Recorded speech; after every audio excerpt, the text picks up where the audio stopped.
কি গো বাবা, কি রান্না করছো? খাসির চর্বি দিয়ে এঁচোড়। কোথায়? এই যে খাসির চর্বি, আহ, আর এদিকে এঁচোড় আর আলু ভাজা আছে। হুম। ঠিক আছে, এটা কষা হয়ে গেলে এটা দিয়ে দেবো। ঠিক আছে, আর এদিকে কষা হচ্ছে এটা চর্বি। হয়ে গেছে তো, তেল ছেড়ে গেছে। হ্যাঁ, এবার দেবো এটা। ও খাসির চর্বি দিয়ে প্রথম এঁচোড় হচ্ছে। ও কষিয়ে রান্না করো ভালো করে, হেভি হবে গো। খারাপ হবে না।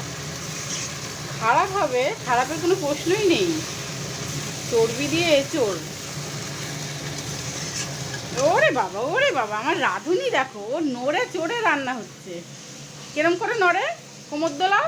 ওরে বাবা রে, আরে খবর দেওয়া দিন, আমার একটু কড়াইটা নাড়াতে খুব ভালো লাগে। ভালো লাগে? আচ্ছা, ওর জন্য খালি রান্না করো না? ঠিক আছে তাহলে। হ্যাঁ, জমে যাবে। হ্যাঁ, হ্যাঁ, আজকে জমে খির।